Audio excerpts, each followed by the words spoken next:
বাজারে যাচ্ছি এখন সকালবেলা, দেখি বাজারে কি কি করা যায়। মাংস দিবেন রে?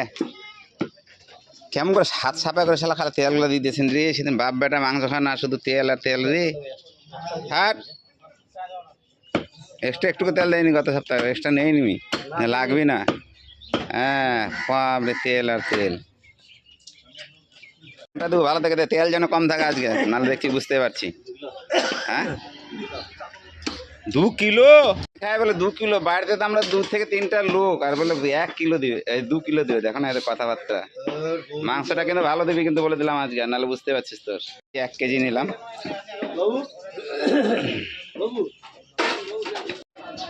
দিয়ে দে বেগুনটা, দিয়ে সুন্দর বেগুন আছে, দি দুটা দি, ওটা দি আর একটা দি, দুটা দি। আর দে, এটা আমার নাতি, না ভাগ্নির নাতি না। এই ভাগনার দোকানে আসলাম আমার জনের জন্য মাংস নিয়ে, কিন্তু অন্ধকার, ভাগনাকেও দেখা যায় না, মানুষও দেখতে হবে না ভাগনাকে। আইরে অবস্থা রে, কি অবস্থা। দে বেশি না 50 টাকাতে, তাহলে হয়ে যাবে। বাজার করে নিয়ে চলে আসলাম, ব্যাগ রাখলাম বাইরে রেখে, একটু হাত পা ধুবো, হাত পা ধুয়ে ঢুকবো, কারণ বাইরে থেকে আসলাম তো জুতো পরে ঢুকতে কেমন লাগে, এই জন্য আমি আগে হাত পা ধুয়ে নিই, ধুয়ে তারপর ঢুকি। পেপসিকাম আর ওই যে বিন না কি বলে যেন নিয়ে আসলাম, কি ফ্রাই খাবে মনে হয়। জনের মাংসটাকে আগে ওই যে বাটিতে ধুবো, ঢালবো বাটিতে, ক্যারি ব্যাগ থেকে খুলছি। জনের মাংসটা আগে ধুয়ে জনের মাংসটা বসিয়ে দিই, তাহলে রেডি হয়ে থাকবে। তারপরে আমাদের মুখ্যমন্ত্রী এসে রান্না করবে, তখন তো নালে সব দেখলে খেপে যাবে না। ওই জন্য আগে আমি পরিষ্কার করে জনি মাংসটা বসিয়ে দিব। জনি মাংসটা হয়ে যাবে, জনি ভাত হলে জনি তখন খেতে পারবে।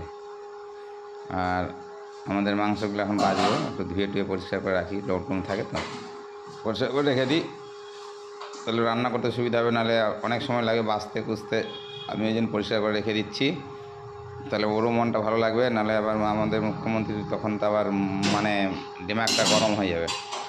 আর কিছু মাংস জনির মাংসের মধ্যে দিয়ে দেবো এখন, কেননা ও খাসির মাংস পেলে আবার খুশি হয় বেশি, কিন্তু খাসি ওকে খাওয়ানো যায় না দৈনিক, ওকে ওই জন্য পোলট্রি খাওয়ানো হয় দৈনিক। আমরা যেদিন খাসি নিয়ে আসি তখন কিছুটা ওর মধ্যে দিয়ে দিই, দেওয়ার পরে ও মিক্সচার হয়ে যায়, তাহলে সেন্ট হয়ে গেলো খাসির মাংসের টেস্ট খুব বোঝে ওই। হ্যাঁ খুব বোঝে। যে আমাদের মাংসটা এখন ধুবো, পরিষ্কার করে ধুয়ে টুয়ে রেখে দেবো, রান্না করতে সুবিধা হবে, এসে মানে পরিষ্কার পাবে, রান্নাটা তাড়াতাড়ি হয়ে যাবে। নাহলে আবার বাছা কোষা করতে ওনার অনেক সময় লাগে, তখন তো খেপে যাবে। এই জন্যে পরিষ্কার করে এনে রেখে দিই। সব কিছু কমপ্লিট করে ছাদে গেলাম, ছাদে গিয়ে দেখছি গাঁদা ফুল প্রচুর ফুটেছে। আমি ছিলাম না কয়েকদিন, কলকাতায় ছিলাম তো, এসে দেখছি প্রচুর ফুল।